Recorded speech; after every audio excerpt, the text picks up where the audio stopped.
अस्सलाम वालेकुम नाज़रीन, मैं हूँ आपका होस्ट डॉक्टर नवीद। इस वक्त हम मौजूद हैं लकी शाह सदर में और आइए आपकी मुलाकात करवाते हैं अमीर वली खान साहब के साथ, जो कि चीफ एग्जीक्यूटिव हैं अल मक्का क्रैश के।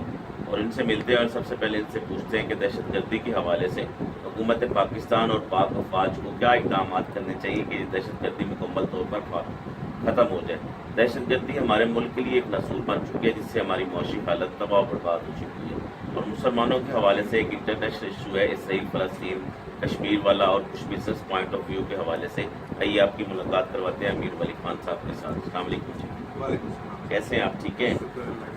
अच्छा, सबसे पहले ये है कि जो हमारे मुल्क में दहशत गर्दी है, इसको ख़त्म करने के लिए हुकूमत पाकिस्तान और पाक अफवाज को क्या इक़दाम करने चाहिए कि ये नसूल हमारे मुल्क से चला जाए, बिल्कुल ख़त्म हो जाए। माशाल्लाह बहुत अच्छे किरदार हैं पाक आर्मी के और बहुत अच्छे काम किए हैं।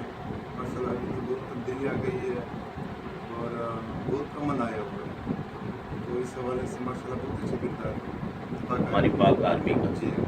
अच्छा, ये जो रेंजर ऑपरेशन हो रहा है कराची में, क्या ये जारी रहना चाहिए आपके ख्याल के मुताबिक, इसको ख़त्म होना चाहिए?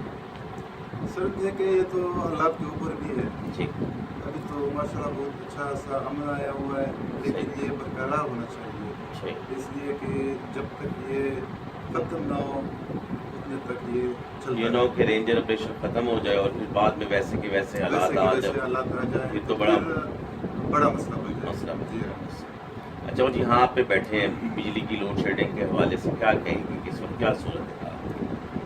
लोड शेडिंग तो सर देखें आपके सामने है जो है वो, लेकिन लोड शेडिंग है 12 से 14 घंटे लाइट जा रही है, उससे बिजनेस तो डिस्टर्ब होते हैं बहुत ना। ज़्यादा डिस्टर्ब होती है, और ख़ासकर ये सिस्टम तो क्योंकि बिजली पे है, बिजली पे तो इसी वजह से जो आपकी क्रैश तो सारी बिजली पे चलती है, अगर बिजली नहीं होगी तो वो तो बंद रहेगी। नहीं सर, हम तो अलहमदिल्ला अपने जनरेटर पे चलाते हैं, लेकिन उससे ज़्यादा कॉस्ट पड़ती है। ज़्यादा कॉस्ट पड़ती है, और ये है कि असर बहुत ज़्यादा होता है, जब लोड ज़्यादा होती है तो असर बहुत ज़्यादा होता है। जनरेटर चलाएंगे तो ज़्यादा डीजल पड़ेगा, डीजल तो बहुत महंगा है, बहुत महंगे, बहुत महंगे। उससे फिर जो कस्टमर आपसे ले जाएगा चीज़ वो तो महंगी लेके जाएगा ना। बिल्कुल बिल्कुल, वो आप उस हिसाब से लेते होंगे ना। बिल्कुल जनरेटर और बिजली का हिसाब मिलाता होगा। लोगों का खर्चा है, यहाँ का जो मार्केट का एक रेट है, तरीका है, उससे हमें कोई फ़ायदा नहीं, क्योंकि लेट नहीं है, हमारा डीजल बहुत ज़्यादा चलता है और इसी वजह से खर्च भी ज़्यादा हो रहा है। तो फिर लेट जब ना हो तो फिर हमारे खर्चे ज़्यादा होते हैं और कारोबार का मज़ा नहीं होता। तरक्याती काम की क्या पोजीशन है आपके लिए?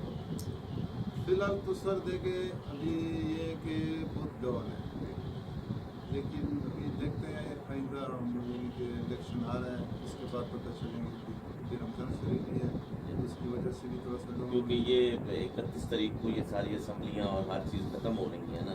निगरान वज़ीर आज़म, निगरान वज़ीर आला आ रहा है, उसके बाद आने वाली जो भी हुकूमत बने, क्योंकि हमें तो किसी हुकूमत से कोई दिलचस्पी नहीं होती, चाहे PTI की हो, चाहे नून लीग की हो, पीपल्स पार्टी की हो, जिसकी भी हो, उसको कोई पैगाम देना चाहती हूँ आप? सर देखे ये तो बहुत बुनियादी बात है, अगर कोई समझे ये हम लोगों का मुल्क है, इसको हमने बात करना है, चाहे जिस तरह भी हो, हमने इसको कुर्बानी देना है, और यहाँ से हम जो भी है यहाँ से हुए, तो जो भी आ रहा है, यानी कि जो भी जमात आ रहा है अभी या आने वाला हो, उसको स्पेशल यही दरख्वास्त है कि खुदा के लिए अपने मुल्क के ऊपर तवज्जो दें, और जो तरक्याती काम है और भी जो बहुत सारे काम हैं, हेल्थ पे, एजुकेशन पे, जो भी साफ पानी पे, ये सारी चीज़ों पर तवज्जो चीज़ों पे बहुत तवज्जो देना चाहिए स्पेशल। बहुत शुक्रिया नाज़रीन, ये थे मीर वली खान साहब, जो कि अपने ख्यालात का इज़हार कर रहे थे दहशत गर्दी के हवाले से। इनका कहना था कि पाक आर्मी ने हमारे बहुत अच्छे कदम उठाए हैं और बहुत अच्छे इक़दाम किए हैं, उनकी वजह से ही आज जो है ना मुल्क में अमन है और हम सुख की नींद जो है ना वो सो रहे हैं। दूसरा, बिजली की लोड शेडिंग तो बहुत ज़्यादा है, जहाँ पे भी बिजली के वर्क हो रहे हैं, इंडस्ट्री है, वहाँ तो बिजली की बहुत ज़्यादा अशद ज़रूरत है। खैर, अगर बिजली नहीं होगी तो फिर माशी तरक्की में भी कोई फ़ायदा नहीं होगा। और तीसरा, आने वाली हुकूमत को पैगाम है कि मुल्क के लिए काम करें, आवाम के लिए काम करें, जो एजुकेशन के हवाले से है, सेहत के हवाले से है, साफ़ पानी के हवाले से है, ये चीज़ें जो बुनियादी हैं वो आवाम को प्रोवाइड करें। कैमरामैन अली हाशमी के साथ डॉक्टर नवीद।